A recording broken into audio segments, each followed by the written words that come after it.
Hello, everyone. We're going to start the March 18th, 2024 committee meeting of the Fairfield RTM. Can we all stand for the pledge?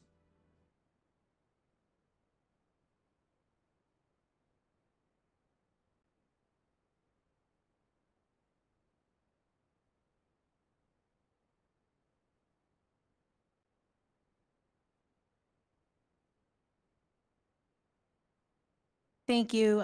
We're going to first receive an Arts Commission report. The chair of the Arts Commission, Charlie McDonald, and Mark Barnhart, our Director of Community and Economic Development. If you guys want to come up to the table. Oh, and Connor Dean, are you the vice chair? Yes, great, thank you.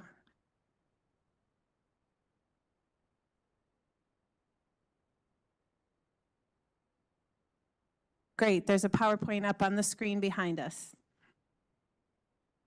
You need to push down the microphone and hold it the entire time. Too much work. Thank you, ladies and gentlemen, for having us here tonight. First off, I'm sorry, you also have to speak right into it.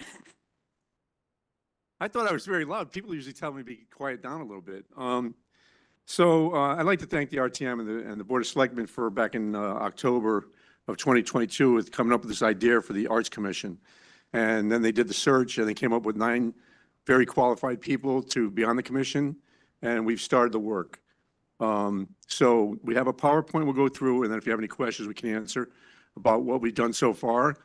We only started our first meeting, like I think it was August of last year, so we've only had about 6 meetings, and we've done a lot in those 6 meetings. And then next year in the budget, we missed this year, but we'll probably be looking for some funding so we can continue the tasks that you set us out to do. So, Mark, if you want to show the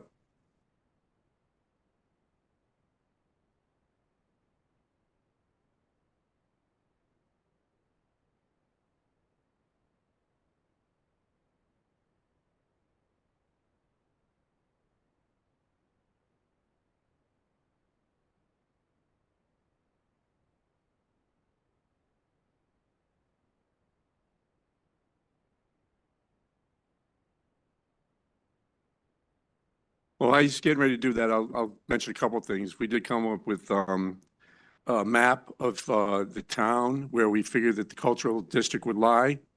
The map is supposed to, the cultural district should be a walking distance. So even if on this map you don't see your constituents area, they're still part of what we're doing.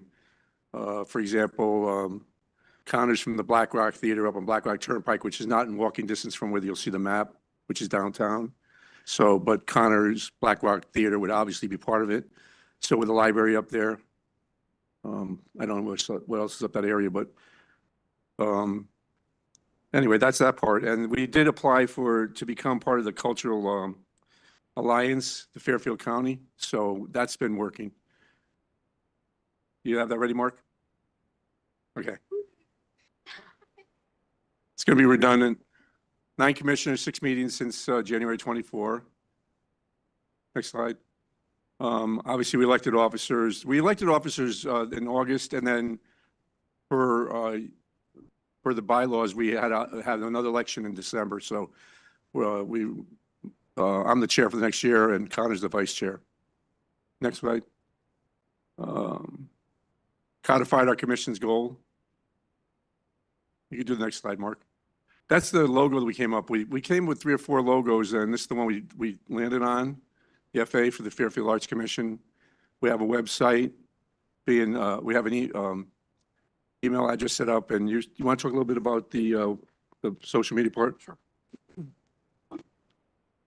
Great. So we're launching our social media campaign that we're just wrapping up and ready to fully launch soon, along with this logo. Luckily, we have a variety of wonderful people who represent the arts community here in town, and one of them was a creative director who works locally in town. So the logo we were really excited about because we think it's pretty bold for local town commission. So we're excited about that because we wanted to reflect the wonderful work that's happening here in Fairfield from an arts background. In terms of our social media plans, Facebook and Instagram will be utilizing, along with kind of what we codified our mission and goal is really to promote and foster the arts here in town. So Throughout the next year, we'll be focusing on different arts organizations and artists and highlighting them on our social media, both Instagram and Facebook. So we talked a little bit about the map. Here's a picture of the map. Mark, if you want to go to the next slide. So it might be a little bit hard to see, but that's basically downtown from the railroad station, Post Road to Town Hall. Probably goes over to maybe around Starbucks and then goes back up the other way. You can see the Quick Center is part of that walking distance from downtown. For a lot of people, that is walking distance. For some, it's not. Additional work is still to go.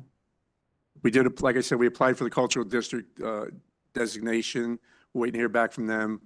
We will be involved in the state level at some point, but that's down the road. Next slide, Mark. So anyway, if you have any questions, we'll be glad to answer you.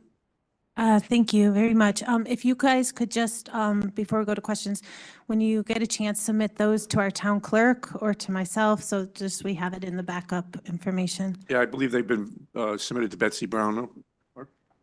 Great, will, thank you, okay. thank you so much. Are there any questions? Representative Horton. Hi, Margaret Horton, District 10. Thank you. This is amazing. I'm so excited about it. I wonder if you could talk, I just am a little bit curious about what a cultural designation district or what that means, that you're applying for. To the best of my ability. So I think that was the task, both from the former First Selectwoman as well as the RTM. When we were meeting, we've diligently discussed what it means to have a cultural arts designation. And then we kind of took a step back and wanted to make sure that at the end of the day, Fairfield being a large town, that we're promoting the arts all around town. I think what the district does is it helps with the state codifying this district, and it really will be used as just a tool to help us promote. It's certainly not the full mission of the commission is this district, because like Charlie said, there are other arts organizations and artists around town that would be outside of the cultural district. Yeah, and we you can get more information from the Fairfield Code that came out, Chapter 7A, and we were 7A-6 does it outlines our duties and our responsibilities as commission. Thank you. Any other questions or comments? If online, any representatives online want to put it in the chat?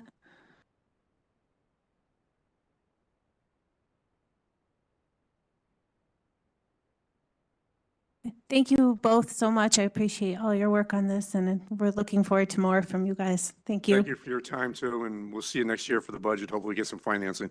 Thank you. Next up, Jim Accomando can come on up, and this is for an appointment as an alternate to the Historic District Commission.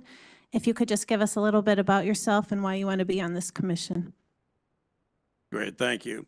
It's good going second, so I have all the instructions for this. I have no technical support behind me. It's just me. So I'm Jim Accomando, and thank you for consideration. It's good to be here. So when I moved from California in 1988 to work in New York City, I had a lot of communities I could choose from. Fairfield was it was on the short list to move here, even though it was a pretty good commute. But I moved here because I'm an American history buff. And there's no place better in Connecticut, I think, than Fairfield for history. I always grew up on the water, whether it was in Boston or Los Angeles, so I wanted to be close to the water, but I also wanted to be close to historic districts. My first church is the church we belong to since 1988. That is the first church that's been here on that four-corner footprint. I've been with the History Museum since it was on the property that we now own, which is Operation Hope. And when it moved over, so I've been in the endowment committee as well as finance committee. So this year I'll be a docent. I was an unofficial docent there for many years, but I'll be an official docent there this year.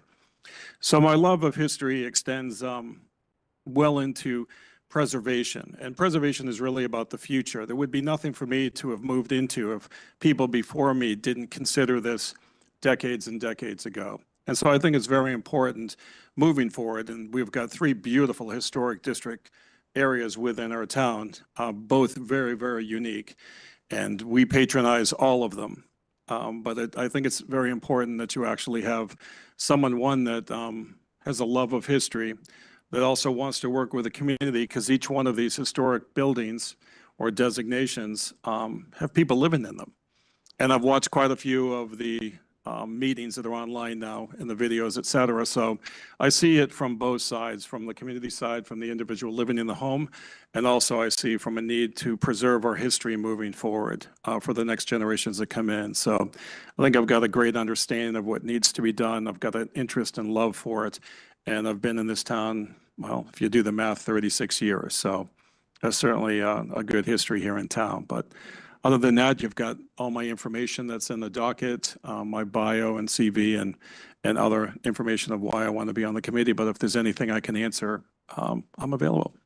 Thank you. Are there any questions? Representative Georgiadis.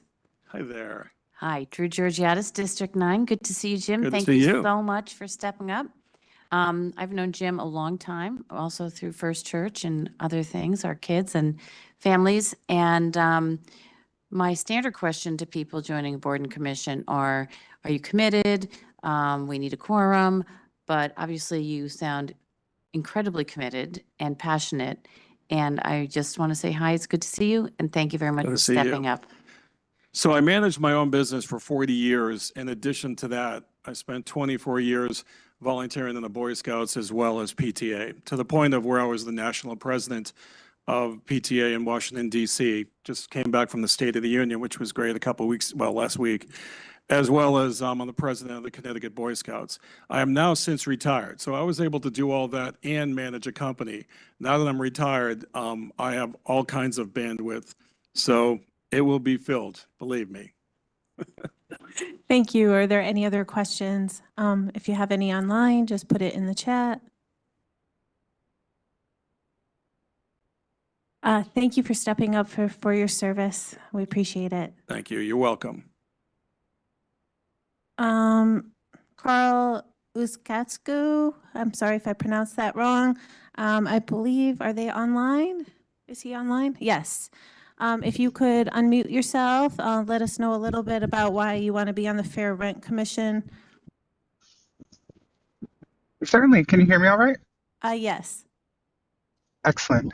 Hi, everyone. My name is Carl Uskadegi. I am a long-term resident of the town of Fairfield. I went to middle and high school in the town, and then I came back after graduating from college in Rhode Island. So I like to joke I went from the third smallest state to the first and then came back.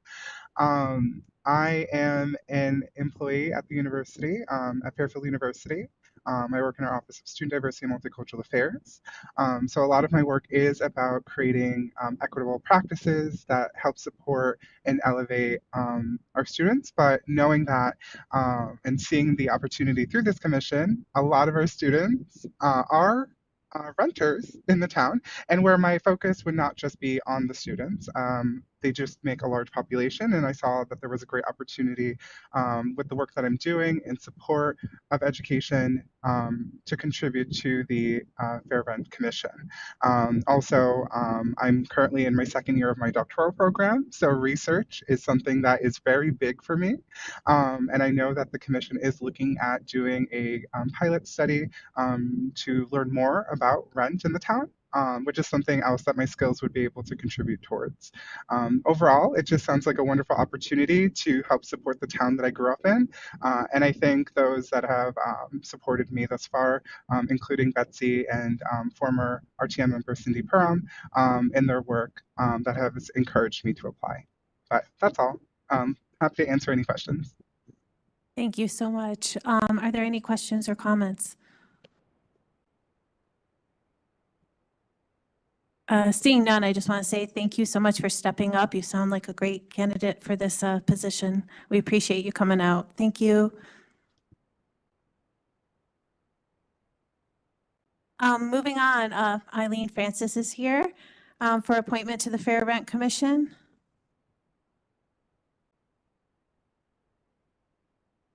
Welcome.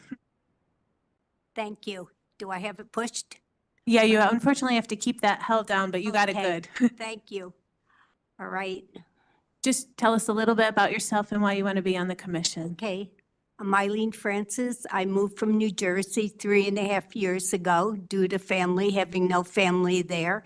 My daughter is a teacher in Mill Hill, and my 2 grandchildren went through the school system here and are out working successfully. Thank you. That's happy news. And first time I'm a tenant in a large building, and I do see a need for this commission. I've been reading a lot about it, and I'm excited that it's coming to Fairfield. And last year, I got a large increase in my rent, and I didn't know what to do, and I went to the town just to ask, was it correct or was it not? And no one knew anything. So I'm excited that this commission is open, and I will be able to get answers. Back in New Jersey, I worked on a lot of different, commissions, senior advisory board, and involved in my church. And here I'm involved with my church here and getting involved with the Bigelow Center and Friends of the Library. I do love this town, and I'm happy to be here. And I keep very busy thanks to Fairfield. Thank you, Ms. Francis. Are there any? Oh, I have something to add. Sure. All day I've been thinking about it. I'm looking at each of you. I made a mistake on my application. I'm an independent voter and not not registered Democrat, which you could check. I didn't want to bother any of you during the day. I saw that, and you're actually registered as unaffiliated. Okay, Yes. that's what, Yeah. all right. So you're registered as unaffiliated. Okay, No I problem. didn't know who to turn to, and I thought, let me turn to you and ask, what can I do to correct it? But it's all right now. It's on our agenda as unaffiliated. I know you put in your form that you were a Democrat, but that's okay. I Okay. double checked that, and Okay, you're so take you're that all word. set. So you're our unaffiliated member on the Okay. board. Thank you. Thank you. Are there any questions for Ms. Francis? Representative Ludwig-Sack. Hi, Christine Ludwig-Zach, District 8. Not so much a question, just saying I know Eileen through the Gaelic Club, and she's very involved in her. I think her experience in Fairfield with renting will prove very valuable to the commission. So I think she'll be a great candidate. Thank you, Christine. Thank you. Are there any other questions or comments?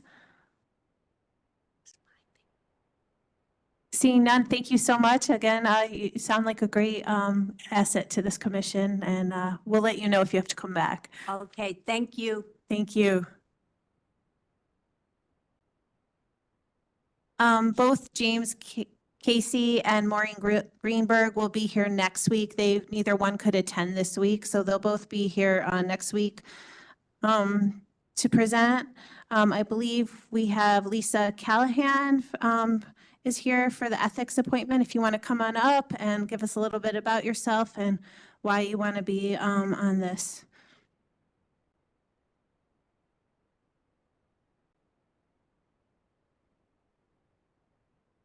Is this right? Do you have something?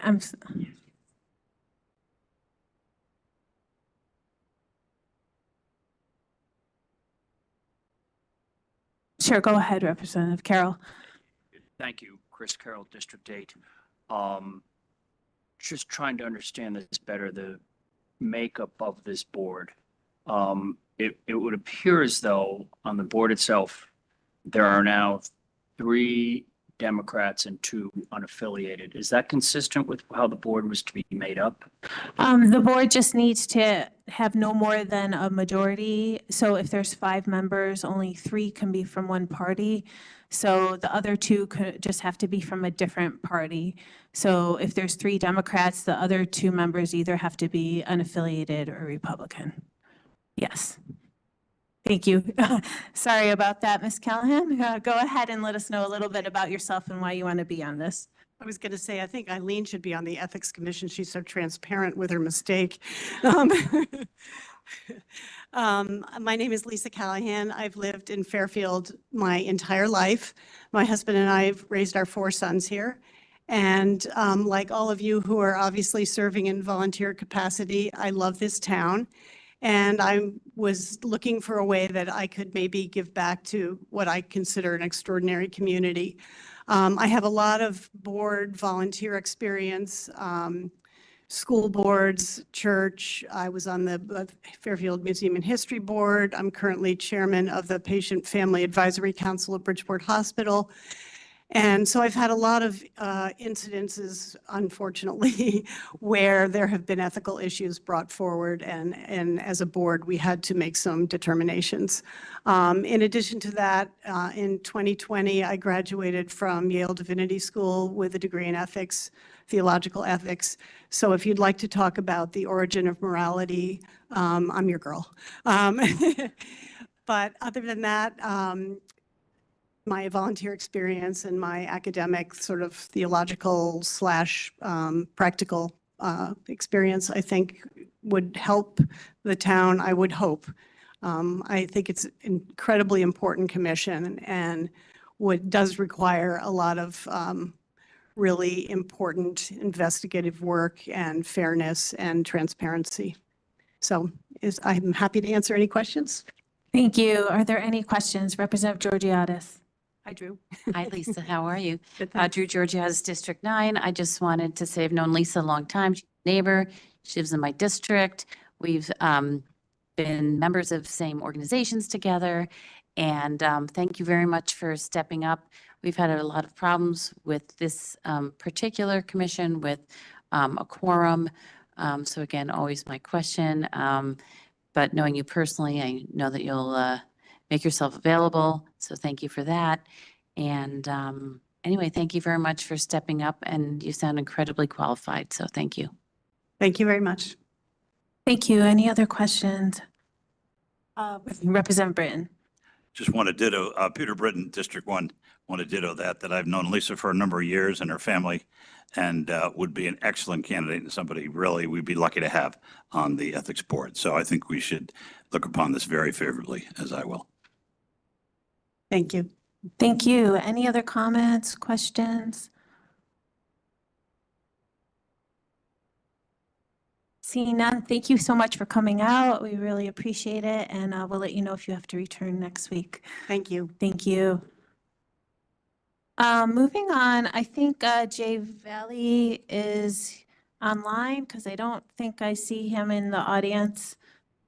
If you're online, Mr. Valley, if you could just unmute yourself, let us know a little bit about yourself. Hi, I'm here. Can you guys hear me? Yes, thank you. Oh, okay, good. Thanks. So a little bit about myself. Unlike a lot of the people that spoke before me, I don't have a long tenure of living in Fairfield, and I apologize about that, but that's my loss. I'm a New York COVID transplant. Please don't vote against me because of that. I have 2 children in Fairfield Public Schools in kindergarten and 3rd grade. I've been in construction for about 10 years, both in sales and purchasing. I love a good challenge and solving problems, and I think the state of our indoor air quality is an important complex challenge. There are many different manufacturers that provide equipment that can help our town's buildings achieve higher levels of indoor air quality. They all go about it in different ways, and I know every single one of them. I'd also like to thank the town of Fairfield and the members that served before me on the committee. And that's it, really. I'm passionate about indoor air quality. I'd like to make sure that my children and everyone's children have clean air to breathe when they're in school. Thank you. Thank you for stepping up. Are there any questions or comments?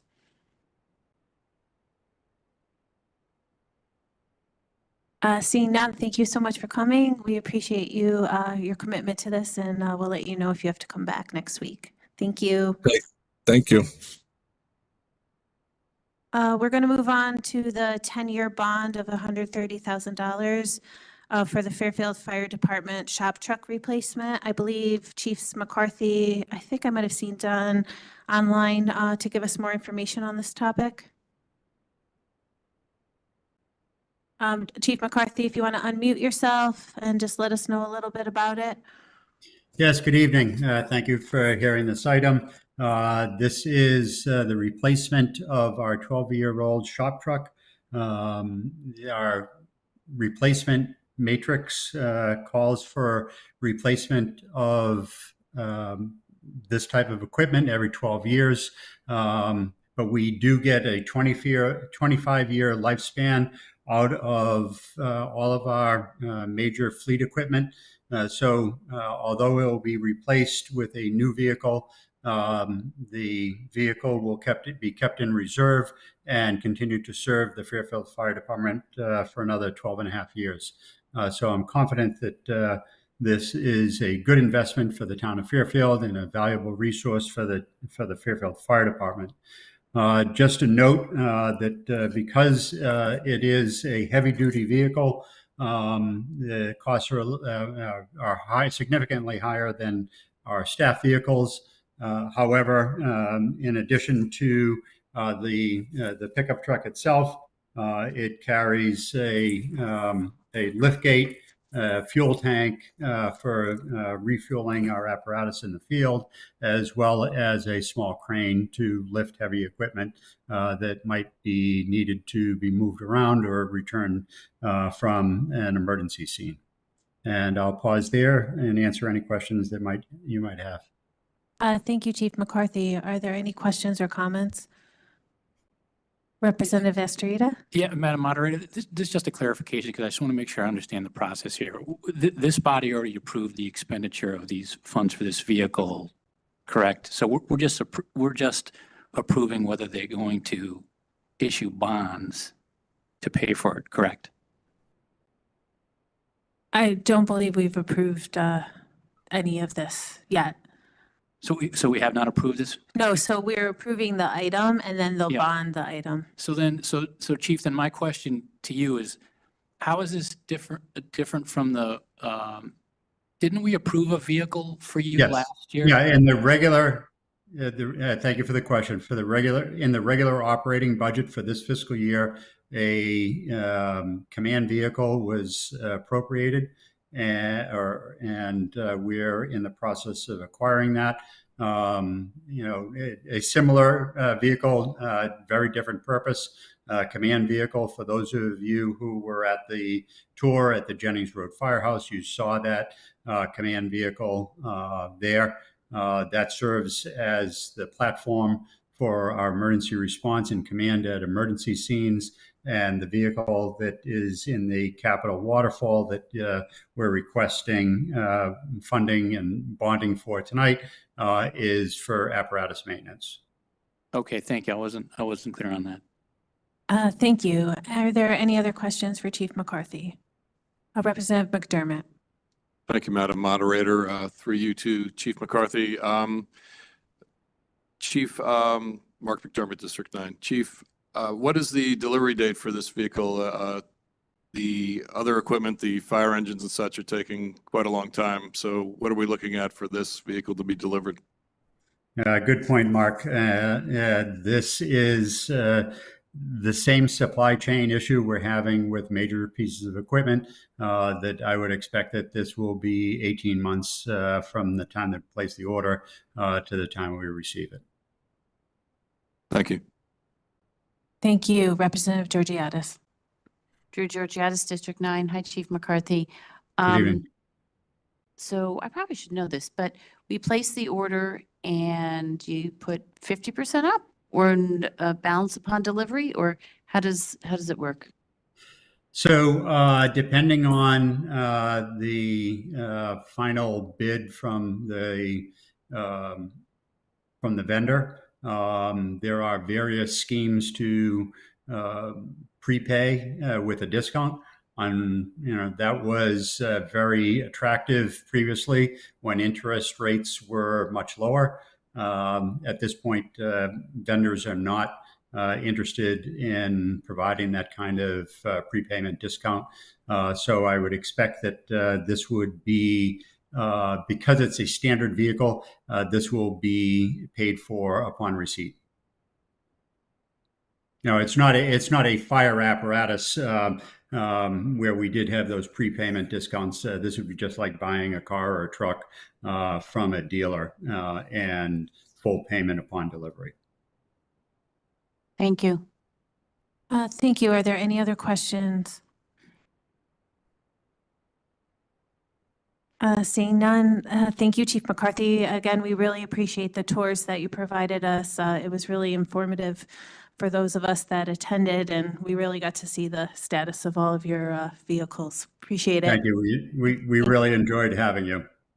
Thank you. Bye-bye. Bye-bye. We'll move on to the 20-year bonds and first we'll call up Bill Hurley, our engineering manager, to discuss the items relating to the engineering department. I don't know if you want to go through the items one by one. Sure, I can do that. Good evening, everyone. I guess we could start off with the Oldfield Road Bridge. This request would be for a design of a new bridge. The bridge was built in 1935 and has at a minimum scour below the wing walls and footings. And this is the one that we hired an underwater inspector, scuba diver for. And the inspector noticed some spalling, chunks of missing concrete, and in some cases exposed rebar. So they recommended replacement for the bridge. And so this was the first step that we would do, is doing the design. The town will also seek grant opportunities such as the local bridge program and maybe the Infrastructure Investment and Jobs Act if it's eligible for that grant as well. Let's see. As stated before, the bridge is rated anywhere. There's some certain sections that are in fair condition, some that are in poor, and overall, it could even be considered serious. So we would get, once we get the money, we'd go right into an RFP for design services. The proposal would be for eventually the full replacement of the bridge. It's very similar to other bridge designs.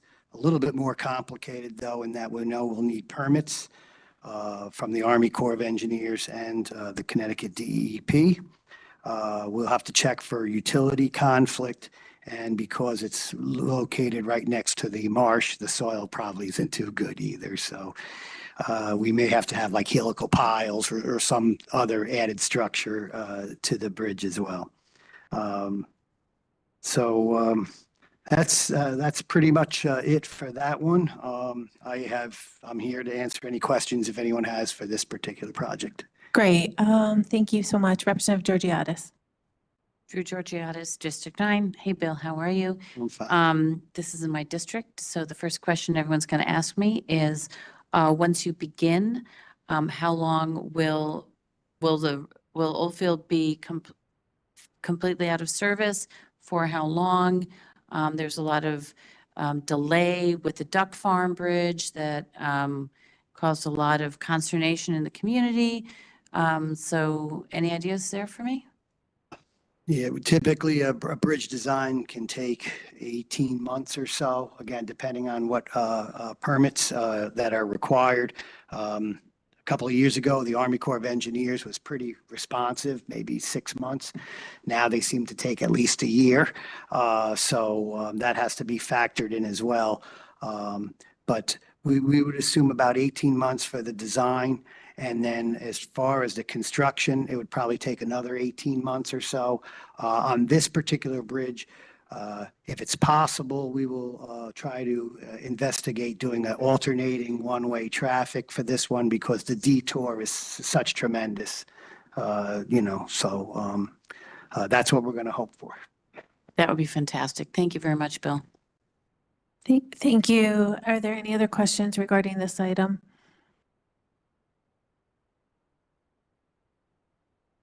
Seeing none, thank you. We'll move on to Wakeman Lane Bridge.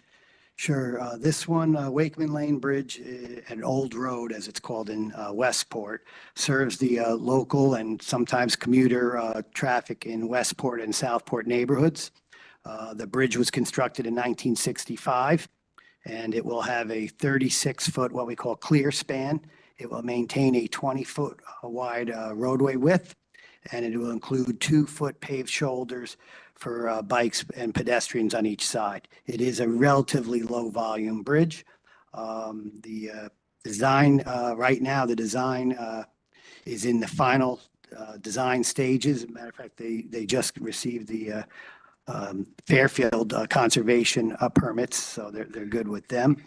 And let's see, the contract bid process, which is handled by DOT and Westport, which is the lead agency on this bridge, is scheduled for late 2024 or winter 2025. And construction is expected to start in spring 2025. The project's been listed on the capital improvement project list or waterfall chart for several years via design and construction. And this was one of those rare cases where the town was able to get a grant with the state for 100% of the design costs. So that was really helpful. The construction for this bridge is 80% federal reimbursement, 10% for Westport, and 10% for Fairfield. And so the request is for our 10% share.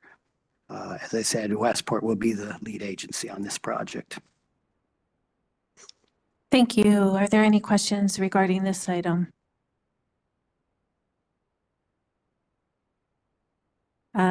Seeing none, let's move on to the next bridge. Almost the same situation. It's a bridge shared with Westport. Very similar situation, very similar grant procedures. Basically, it's 80% covered through the federal local bridge program. Westport share is 10%, and the Fairfield town share is 10% as well. Kings Highway West, and sometimes called Green Farms Road there in Westport, is a collector road that serves local and commuter traffic in Westport and Southport neighborhoods. The bridge was constructed in 1973.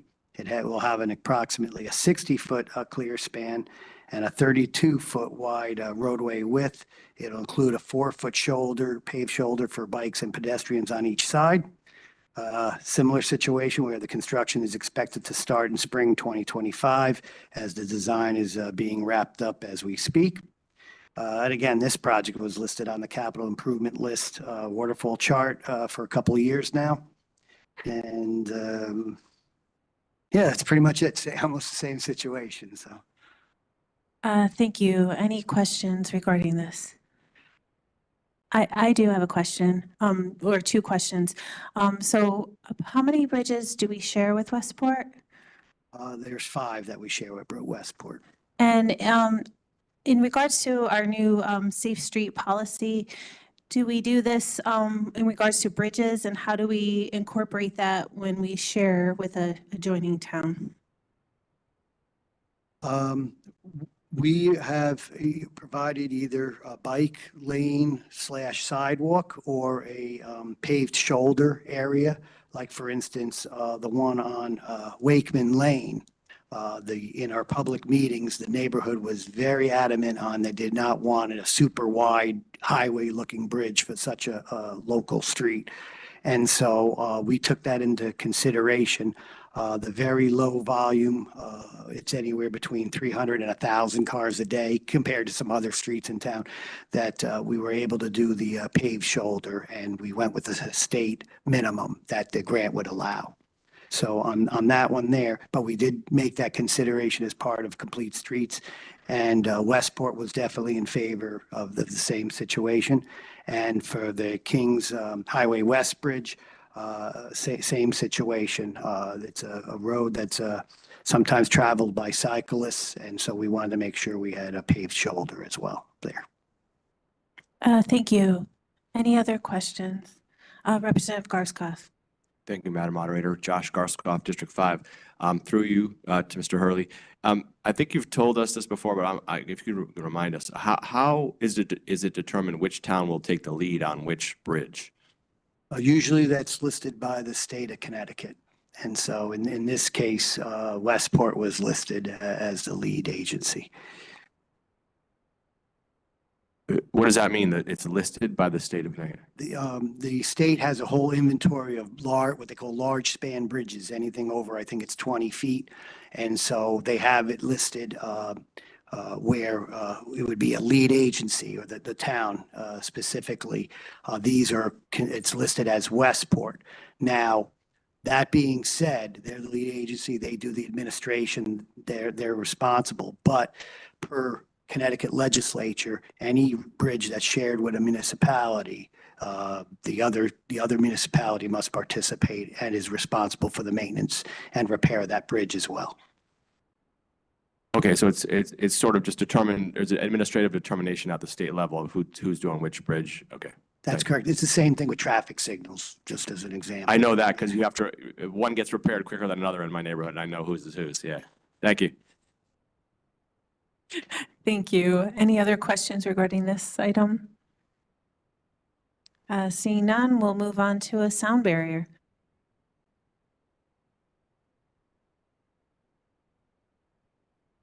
Out of order. Here we go. Meadowbrook Road sound barrier. This request, just a little background for it. In circa 1989, as part of a community block grant economic development project with one of the first Home Depots in the country, Meadowbrook Road was blocked off and a timber barrier was installed. This sound barrier has run out of its service life and it needs constant maintenance by the DPW. Using the slot plank installation, the timber members often shrink and shift and become an eyesore to the neighborhood. The purpose of this project would be to replace the existing timber sound barrier with a higher quality, more updated designed timber sound barrier. The proposal includes design and construction of this. The sound barrier, for those who don't know, runs along Route 1 at the intersection of Meadowbrook Road and heads down towards the hill near Grassmere. The wall is currently 375 feet long, 10 foot high, and has a swing door that I'm not even sure if it's functioning anymore or not.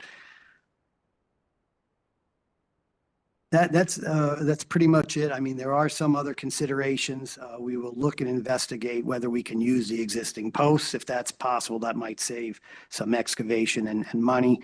We'll also investigate a more durable or easier to construct sound barrier. We'll involve the neighborhood if it's anything different than that. And obviously, if we can use higher quality wood products and preservatives to extend the life of the structure, provided it's cost effective, we'll definitely do that as well. Thank you. Any questions regarding this? Seeing none, last one for you, the McKinley School Naps Highway Neighborhood Connectivity Project. Yeah, this one here, just to be clear, that the town has not been awarded this grant yet, but we will be seeking that once the application period is open.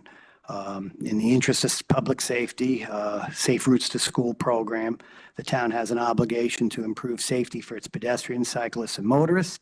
And being that it's located in the vicinity of two schools, one an elementary school, the town has also received a neighborhood petition requesting the sidewalks in the neighborhood. So based on all that information, we made this a priority for the upcoming grant.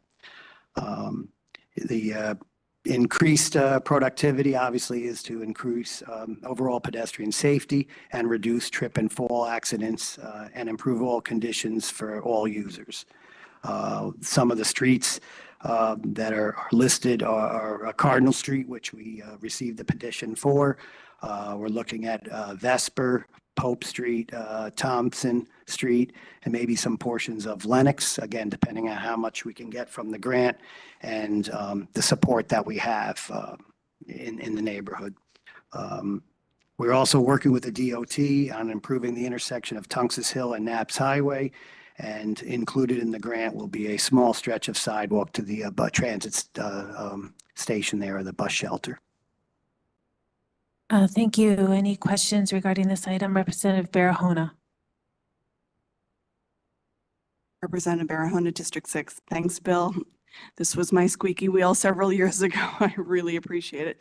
And just walking out this evening, my husband said, "Can you talk to someone about that very intersection you just talked about?"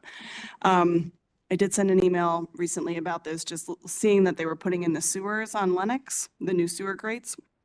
I have some thoughts in terms of the Lennox and using that for, kind of contiguous sidewalks versus the ones going perpendicular. So just wondered at what stage the planning was in and when the input for community feedback would be and what that process looks like. Sure. Well, we're just trying to find out when the application process, when they're soliciting the grants for it. And then from there, we would get started.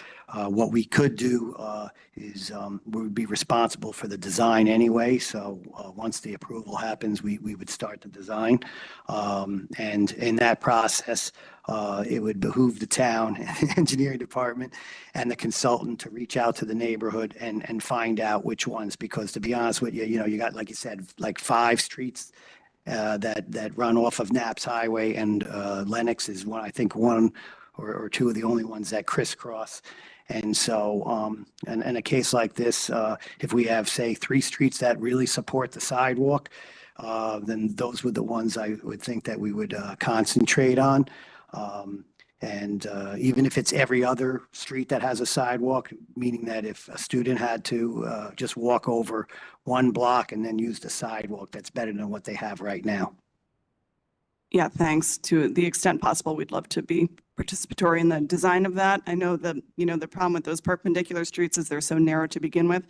And I think of the Safe Streets Ordinance and the Lennox Street, and one of the traffic calming measures, I would imagine on Lennox, for those who don't know, it's a cut through predominantly for Ward students and others who fly down Lennox because you can't get through when McKinley is leaving when you're on Knapp's Highway.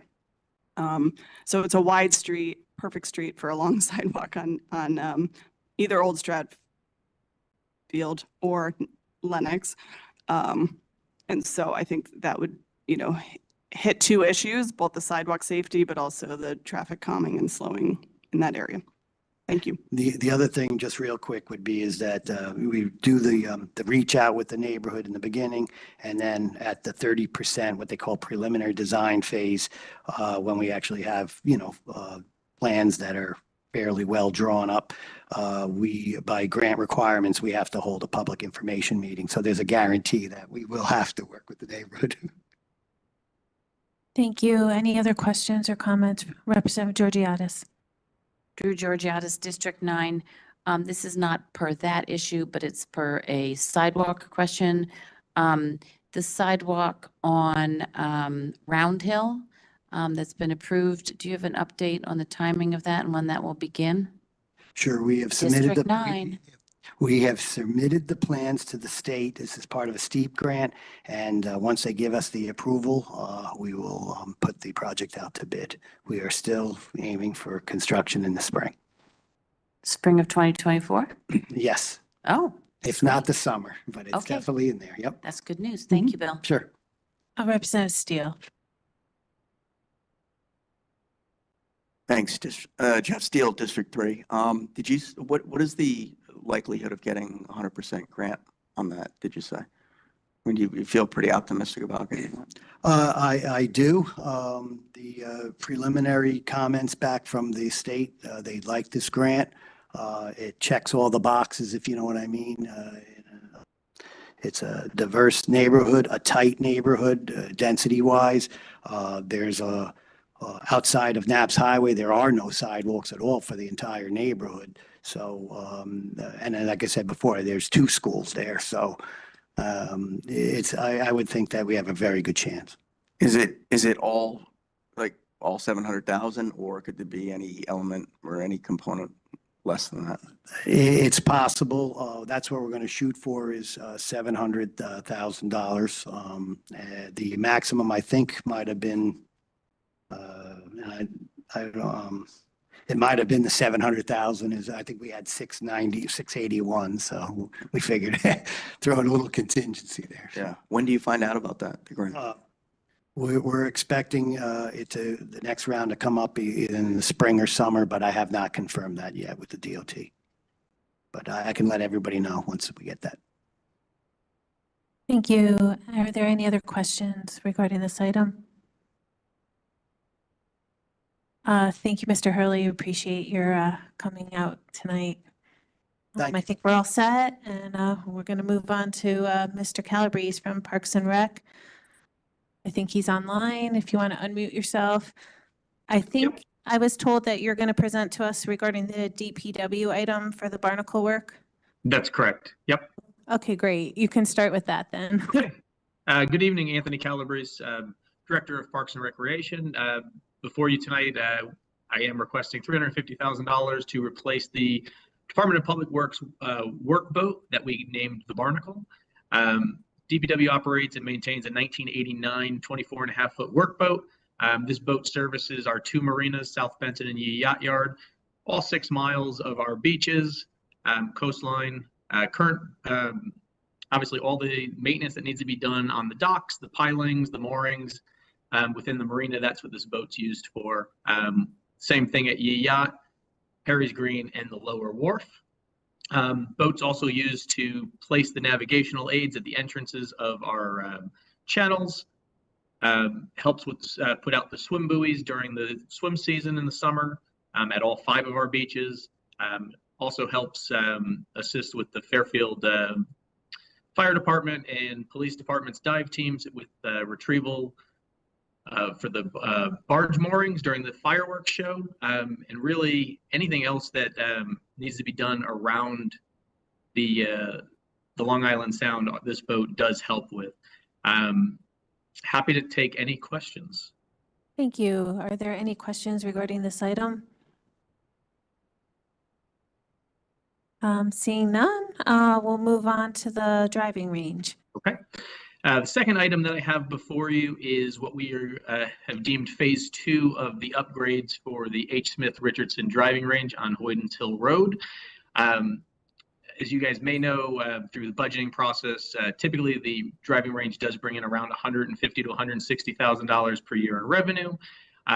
There haven't been any significant upgrades to the driving range in the past 20 years. When we came before you guys for phase 1, we were hoping phase 1 was going to be already implemented. However, when we put the project out to bid, it came in a little over the $275,000 price tag. I worked with our finance department on moving phase 2 up on the waterfall chart to get it for this year so we could essentially have all the money. I wasn't comfortable moving the project forward contingent on that second half of the money with the vendor, even though the vendor said, hey, we can start. I just wasn't comfortable with that that type of action. So we did hold steady with not doing anything at this point, but we did go out to bid. Like I said, we do have the vendor lined up. They are aware that we were going for this additional funding. So if we do get your approval on this, we will still implement this this upgrade to the driving range for this spring. It shouldn't take us more than a few weeks to implement this. The building itself is prefab. Anybody that's been to our range now knows that it's basically just 20 bays, uncovered, exposed to the elements type driving range. So this would have covers, heated bays, minimal lighting, which would help us extend our season into the early evening hours, but also onto the shoulder seasons where it really could almost go year round for the driving range, which will help drive up our revenue. I'm happy to answer any questions. Are there any questions? Representative Carroll. Yes, Anthony. Chris Carroll, District 8. The $150,000 in revenue, what are the costs associated with operating the driving range between the, somebody's operating the ball pickup machine, somebody's cutting the lawn, somebody's giving up the balls, all of that? What's the operating expense against this? I don't have that number in front of me. I could definitely get it for you. It's minimal. If you could get it for us through me, that would be wonderful. Thank you. Absolutely. Any other questions, Representative Steele? Thanks, Jeff Steele, District 3. Anthony, just to follow up on that. So are we still going to need attendance then at the golf course if we're going to have automatic cards and dispensers and all that? We're going to have automatic ball dispensers, but we still will need somebody out there picking the balls. So that will still happen. We will still use our guys to mow the lawn and keep the maintenance of that aspect. But again, it's the ball machines are automated. So Right. So will we need one or two people to staff the driving range in the house when they take your money and give you a little token? Will they be needed anymore? The goal would be to eliminate that position.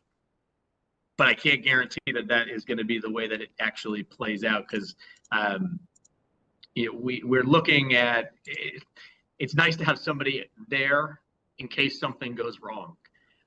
So I don't want to say that we're going to eliminate that spot immediately and become a Fairchild Wheeler where it's completely unmanned.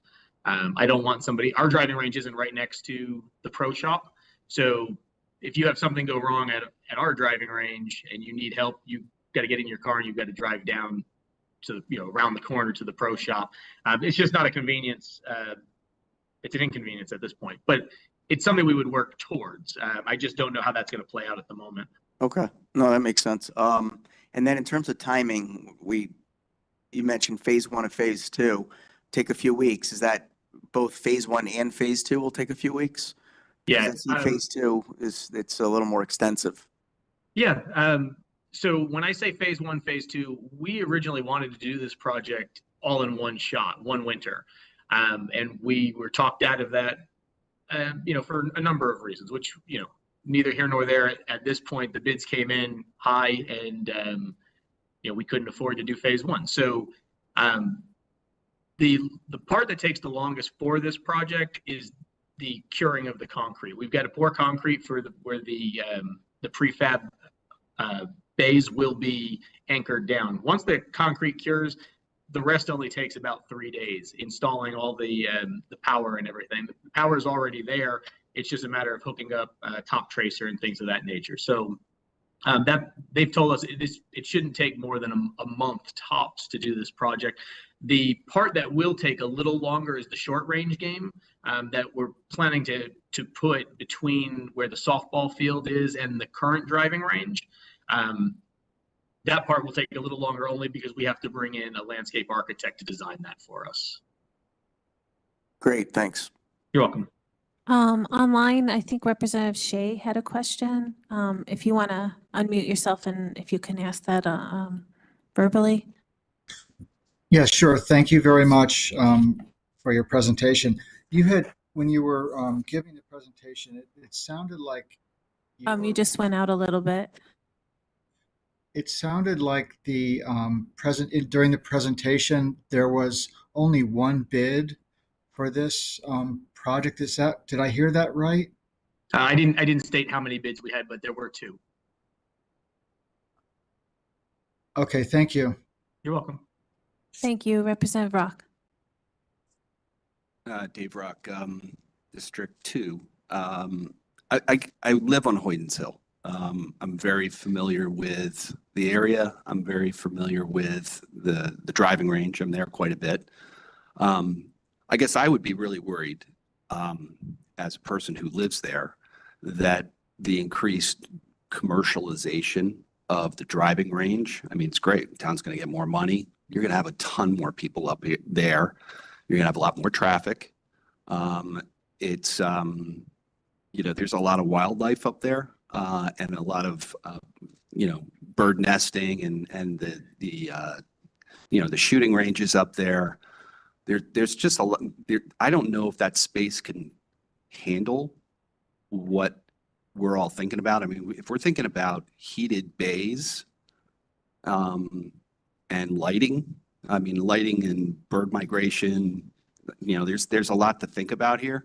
And on the other hand, I would love it because I could hit more balls, and I could extend my range time. But I'm torn here because I just don't see a facility of that magnitude up there sort of be careful what you wish for.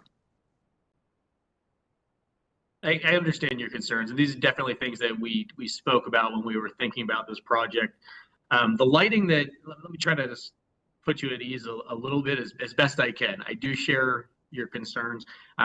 First, we're not putting in a facility like a Top Golf or even the driving range at the sports center in Shelton. The lighting that I'm talking about for this project is on top of these little bays. The bays are about 12 feet tall, and it's kind of like a backyard light. So these aren't big stadium lights that are going to be 40, 50 feet up in the air, lighting up the whole neighborhood. The Golf Commission, when we did speak about this, we were thinking we were going to cut lights off no later than 9 o'clock. So I don't see this being something that's going to go well into the evening.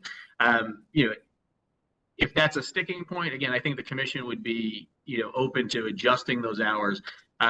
Really, it's just for trying to extend the season. I do understand your concern about traffic, and I do think at first there's probably going to be an uptick in traffic because it's going to be the new shiny object that we've got up there. But I do think that will die down like we saw with the Little League softball field up there as well, though. Yeah, just to follow up, I know that, it is at the top of Fairfield, and you're drawing in, I would say probably 40%, maybe even 30% of your revenue is not even town people. It's turning out to be a kids hangout up there now. People go after the range is closed, and they hit balls in the range back towards the mats. It's like a night hangout. It's a whole thing up there. You're gonna have to have police up there. The other thing is we don't even have fire hydrants up on Hoytons Hill. They stop. So if there's any kind of emergency up there, I hope the tankers come up because that's where we live. We're north of the Merritt. We're way up there. Thank you, Representative Rock. Representative McDermott. Thank you, Madam Moderator. Mark McDermott, District 9, through you to Mr. Calabrese. Back to Representative Carroll's question concerning costs.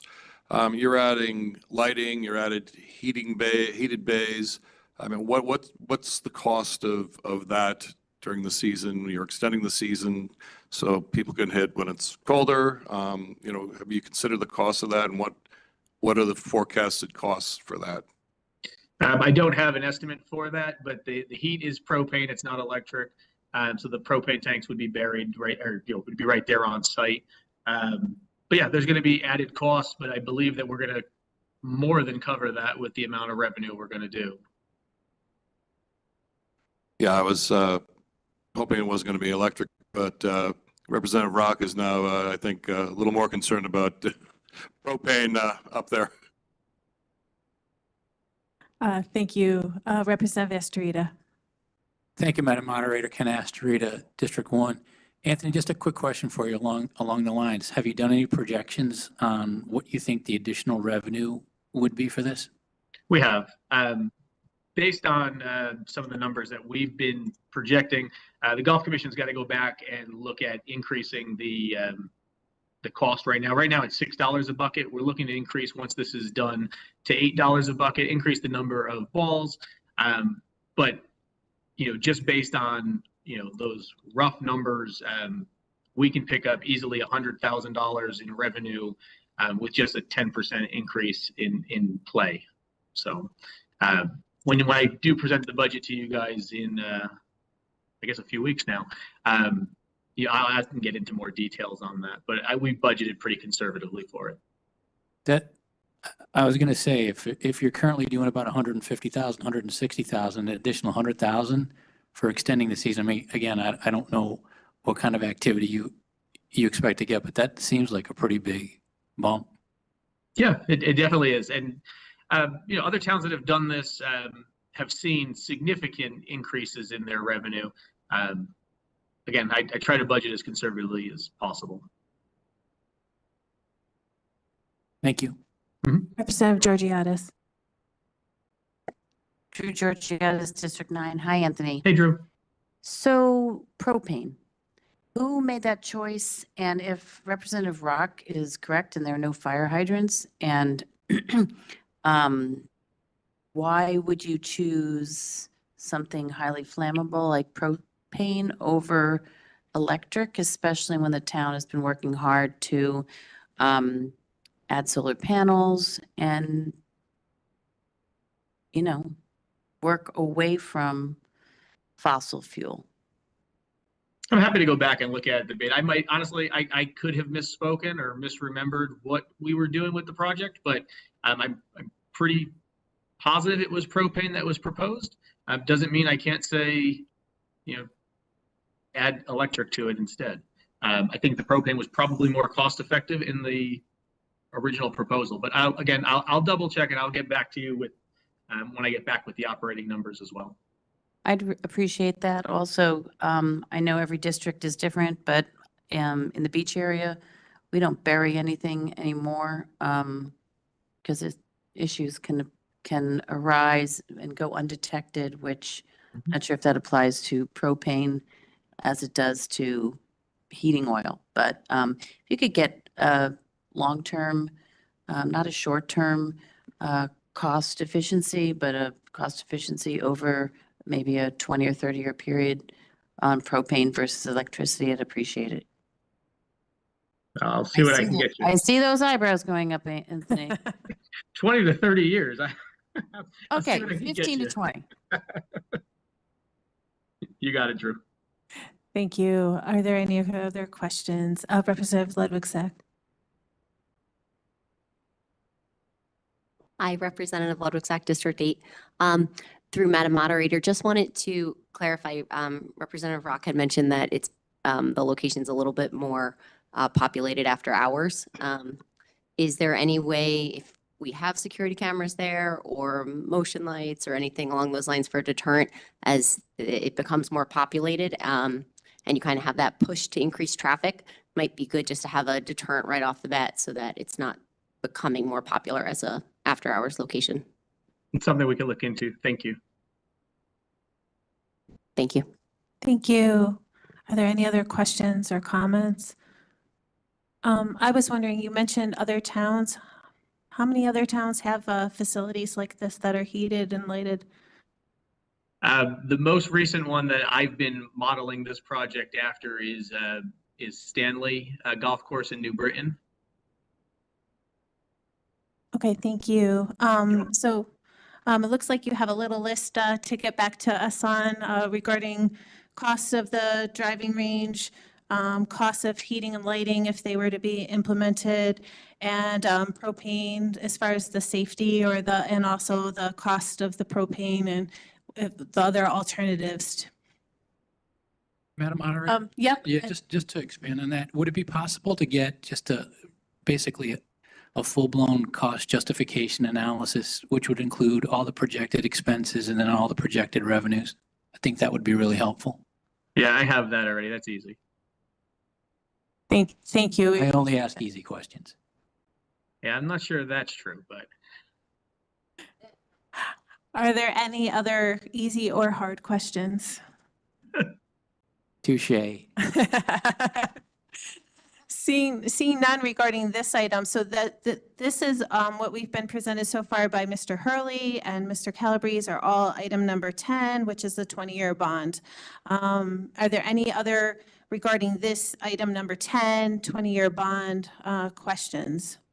Yeah, Madam Moderator, one. Yes. So, yeah, I do have a question. So basically for this item, we're approving all of these projects if we approve the bond, correct? So if anybody has an issue with one of the projects, then I believe you can break it out. So when we go into our committees, if somebody wants to make a motion, if they're concerned about this item and wants to hear the feedback, but they don't want poor Mr. Hurley to have to come back, you could break out the item and vote for all of the other items and then just abstain on this one or whatnot. Thank you.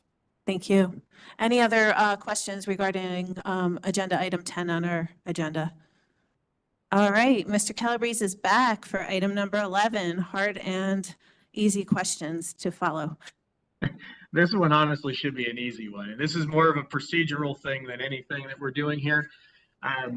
Last go around, last year at this time, the bodies had approved funding for upgrades to the Jackie Durrell kitchen and restrooms.